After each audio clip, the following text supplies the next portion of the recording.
Hello everyone, welcome to engineers वाला। जैसा कि आप सबको पता है, आरआरबी जेई का एडमिट कार्ड आप लोगों ने डाउनलोड कर लिया होगा और आप सबको ये भी पता चल गया है 16 दिसंबर, 17 दिसंबर, 18 दिसंबर को आपका एग्जाम होगा। अब सबसे बड़ी बात यहाँ पे ये है, सारे ही बच्चों के माइंड में चल रहा होगा, सर ये आरआरबी जेई सीबीटी 1 में एग्जाम में हम कितना क्वेश्चन अटेम्प्ट करके आएंगे तो मेरा सिलेक्शन हो जाएगा। यस, इसी टॉपिक पे आज के इस वीडियो में मैं बात करने वाला हूं। लेकिन सबसे पहले मैं उस ज्ञानी लोगों को मैं पहले ही बोल देना चाहता हूं, बिना कुछ कमेंट करने से पहले आप इस वीडियो को पहले देख लीजिएगा पूरी तरह से, क्योंकि कुछ फैक्ट बेस्ड बातें मैं करूंगा। इसके बाद आपको कैसा लगा ये फैक्ट बेस्ड बातें, फिर आप कमेंट कीजिएगा। तो चलिए स्टार्ट करते हैं। सबसे बड़ी बात, ये जो एग्जाम देने जा रहे हैं ना, उसमें अगर मैं कैटेगरी ऑफ स्टूडेंट का बात करूं तो इसमें 3 कैटेगरी के स्टूडेंट है। सबसे पहला स्टूडेंट लेस प्रिपेयर है, जिसकी तैयारी उतना नहीं हुआ है जितना कि होना चाहिए। यस, लेकिन एग्जाम तो उसको भी देना है।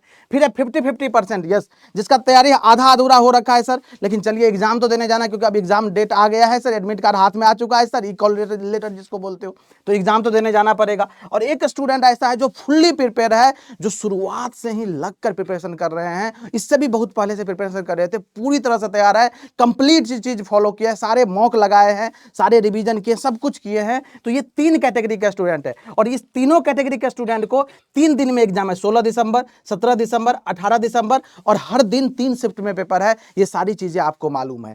अब जब आप एग्जाम देने जाओगे ना, तो सारे ही बच्चों को, इस तीनों कैटेगरी के स्टूडेंट को, और ये तीनों दिन जो पेपर देंगे, इस सबको मन में चल रहा है सर नंबर ऑफ अटेम्प्ट क्या होना चाहिए। फिर मैं बात कर रहा हूं, ये मैं बता रहा हूं नंबर ऑफ अटेम्प्ट जो कि आपके सिलेक्शन के करीब ले जाएगा। मैं बिल्कुल कट ऑफ को प्रेडिक्ट नहीं कर रहा हूं, और आप इस बात का ध्यान रखिएगा, आरआरबी जेई एग्जाम में कोई प्रेडिक्ट भी नहीं कर सकता। अगर कोई बोल रहा है तो बस आप उसके बहकावे में आ रहे हो। इस एग्जाम में कट ऑफ को प्रेडिक्ट करना पॉसिबल ही नहीं है, क्योंकि यहाँ पे 21 आरआरबी है और हर आरआरबी का कट ऑफ अलग अलग होता है। तो मैं ये सेफ अटेम्प्ट का बात कर रहा हूं। अगर आप इतना अटेम्प्ट कर पाओगे तो आपके सिलेक्शन के चांसेस हाई हो जाएंगे। अब मन में बात आती है, सर कितना अटेम्प्ट करना चाहिए। तो अगर मेरा ख्याल मानो, पूरी इंग्लिश वाला टीम के साथ मैंने किया है डिस्कस, तो आपको 70 प्लस अटेम्प्ट करना है। कितना? अगर आपका अटेम्प्ट 70 प्लस हो जा रहा है, यस 70 प्लस हो जा रहा है, और आप फुल्ली कॉन्फिडेंट हो, सर मैंने सही किए हैं सारे क्वेश्चन, तो अगर 70 प्लस अटेम्प्ट हो रहा है तो वेल एंड गुड है। इसके बाद आपको सिंगल रिस्क नहीं लेना है, एक भी क्वेश्चन में रिस्क नहीं लेना है। आप सिलेक्शन के पास जा रहे हो, डेफिनेटली आपका सिलेक्शन होगा, क्योंकि नंबर ऑफ अटेम्प्ट बहुत सारे पैरामीटर पर डिपेंड करता है। ये सारी चीजें इस पर भी करेंगे डिस्कशन। और अगर इससे कम हो रहा है, जैसे मान लो कोई हो रहा है क्या 60 हो रहा है, मान लो 65 हो रहा है, यस, अगर इस रेंज में जा रहा है ना, तो मैं बोलूंगा आप 5 क्वेश्चन जो है ना वो रिस्क पे ले सकते हो। यस, क्या 5 क्वेश्चन आपको रिस्क लेना ही लेना है, क्योंकि देखो बेटा, ये सारे कैटेगरी के स्टूडेंट है ना, ये सारे पेपर में जाएंगे, और जब पेपर में जाएंगे तो सब क्वेश्चन सोल्व करेंगे। तो आपको अगर 70 प्लस हो रहा है तो कोई रिस्क नहीं लेना है, अगर 60-65 हो रहा है तो 5 रिस्क लेना है, बस 5 ही रिस्क लेना है। इसके बाद रिस्क नहीं लेना है आपको। और रिस्क भी उस क्वेश्चन में लेना है ना जिसमें आपको लगता है सर इसमें सर मुझे 4 ऑप्शन, तो सर 2 ऑप्शन एलिमिनेट हो गया 4 ऑप्शन में, लेकिन 2 में सर मुझे लग रहा है सी होगा या डी होगा, वैसे क्वेश्चन में रिस्क लेना है। बाकी जिसमें कुछ पता ही नहीं है, जिसको कभी पढ़े ही नहीं हो, उसमें बिल्कुल भी रिस्क मत लीजिएगा। और अगर 70 से प्लस हो रहा है, मान लो 75 हो रहा है, 80 हो रहा है, 85 हो रहा है, तो कोई दिक्कत ही नहीं है। अगर इतना क्वेश्चन आप कर ले रहे हो तो आपको तो कोई दिक्कत ही नहीं, डेफिनेटली आपका सिलेक्शन के चांसेस हाई है और डेफिनेटली आप एग्जाम में सेलेक्ट हो रहे हो। अब बात आती है 70 क्वेश्चन अटेम्प्ट कैसे करेंगे। देखो, जब भी पेपर आएगा ना, पेपर आपके डिस्प्ले पे ओपन होगा, तो पेपर में ऐसे नहीं पहला क्वेश्चन लगे और लग गए सर, ऐसा नहीं।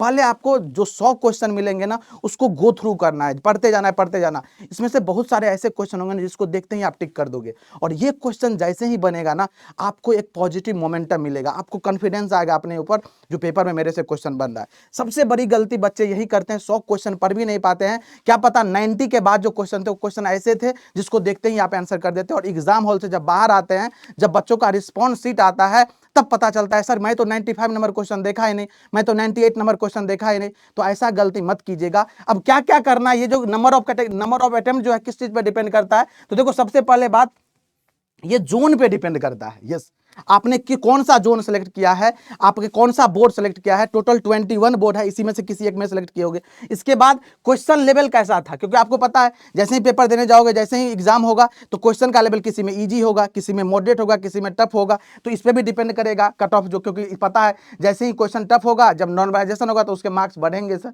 इजी होगा तो कम बढ़ेंगे सर। यस, इसके बाद कैटेगरी, आपके कैटेगरी भी मैटर करेगा, क्योंकि कैटेगरी आप यूआर हो, ईडब्ल्यूएस हो, ओबीसी हो, एससी हो, एसटी हो, इसके बाद नंबर ऑफ सीट कितना है, आप जिस जोन से फॉर्म फिलअप किया है ना उसमें कितने नंबर ऑफ सीट है उस पर भी डिपेंड करेगा, नंबर ऑफ अटेम्प्ट सेफ रहेगा कि नहीं। इसके बाद क्या, मार्क नॉर्मलाइजेशन, ये टोटली ट्रैप है बेटा, ट्रैप इसीलिए बोल रहा हूं क्योंकि हो सकता है आप जिस शिफ्ट में जाओ उस शिफ्ट में अगर आप 70 क्वेश्चन करके आ रहे हो, 75 क्वेश्चन करके आ रहे हो, दूसरे किसी शिफ्ट में आपके दोस्त जा रहे हैं वो 70 क्वेश्चन करके आ रहे हैं और आप सोचते हो दोनों का सिलेक्शन हो जाएगा, तो ये कहा नहीं जा सकता है। क्योंकि जब नॉर्मलाइजेशन का गेम चलता है ना बेटा, तो किसी को नहीं पता चलता है क्या हो रहा है नहीं हो रहा है, क्योंकि सारे डेटा आपके पास आए नहीं, एग्जैक्ट जितने बच्चे अपियर हो रहे हैं तो ये आपको पता नहीं चला। ये अपने नसीब पे छोड़ दो और ऊपर वाले पे छोड़ दो। यस, अगर आप सब कुछ अच्छा रहेगा तो डेफिनेटली आपका सिलेक्शन होगा। अगर आपने मेहनत किया है, दिन रात लग के मेहनत किया, तो एक सिलेक्शन कोई रोक नहीं पाएगा आपको। तो ये सारे पैरामीटर पे जो है ना नंबर ऑफ अटेम्प्ट डिपेंड करता है। अब ये सारी चीजें तो सब समझ में आ गया। अब एग्जाम में कुछ सावधानी बरतनी है आपको।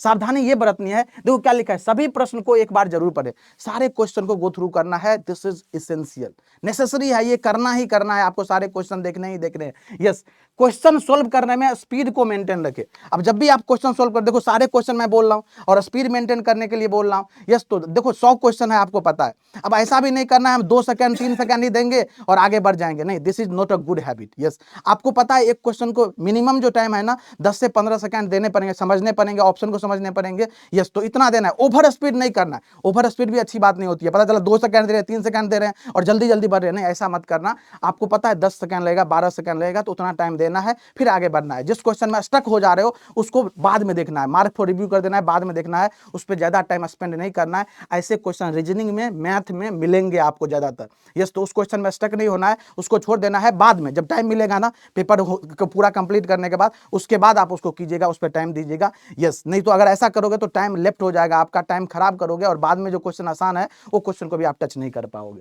फिर क्या लिखा है, एक्यूरेसी पर खास ध्यान रखिए। यस, तुक्का मत मारिएगा, एक्यूरेसी का ध्यान रखना है, तुक्का नहीं मारना है, कृपया इस बात का ध्यान रखिए। क्योंकि जैसे आप एक्यूरेसी पे ध्यान रखोगे ना, तो दूसरी चीज क्या, एक्यूरेसी पर ध्यान देते हुए क्या नीचे लिखा है, नेगेटिव मार्किंग से बचे। यस, अपने आप नेगेटिव मार्किंग से बचोगे, तुक्का नहीं लगाओगे तो एक्यूरेट होते जाओगे। और जितना ज्यादा एक्यूरेसी मेंटेन करोगे ना बेटा, उतना ज्यादा सिलेक्शन के चांसेस हाई होते हैं। क्योंकि मैंने कई ऐसे बच्चे देखे हैं, सर मैंने 70 क्वेश्चन करके आया है, लेकिन जैसे ही रिस्पॉन्स शीट आता है ना तो पता चला 20 क्वेश्चन गलत हो गए।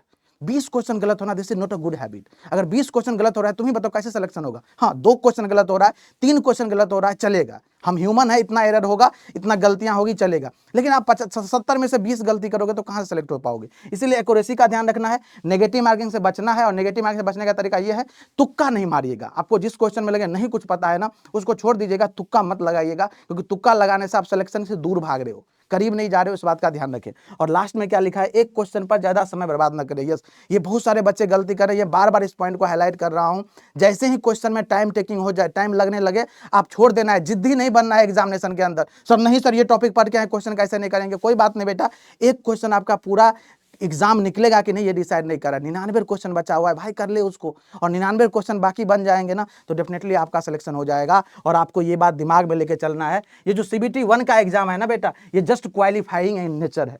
यस, जस्ट क्वालिफाई करना है, मेरिट में इसका काम नहीं आने वाला है। अब बात कितने स्टूडेंट क्वालिफाई करेगा, देखो टोटल जो सीट है 7,951 सीट है। यस, और 15 टाइम्स बच्चे क्वालिफाई करेंगे CBT 1, तो टोटल जो स्टूडेंट CBT 1 क्वालिफाई करने वाला है 1,19,265 बच्चे CBT 1 एग्जाम को क्वालिफाई करेंगे। तो आप ये चीज माइंड में रखिएगा। फिर मैं बोल रहा हूं, ये मैं बता रहा हूं, अटेम्प्ट कितना करना आपके लिए बेहतर होगा। मैं कट ऑफ प्रेडिक्ट नहीं कर रहा हूं, और RRB एग्जाम का कट ऑफ कोई प्रेडिक्ट भी नहीं कर सकता है। तो ज्ञानी लोग जो ज्ञान देते हैं चैट बॉक्स में, वो प्लीज इस बात का समझिएगा। मैं ये सेफ अटेम्प्ट कर रहा हूं। अगर इतना अटेम्प्ट करोगे तो आप किस जोन से फॉर्म भरे हो, उसमें कितना सीटें हैं, ये सारे पैरामीटर पे डिपेंड करेगा। और अगर आप इतना अटेम्प्ट करते हो, डेफिनेटली आपके सिलेक्शन के चांसेस हाई हो जाएंगे।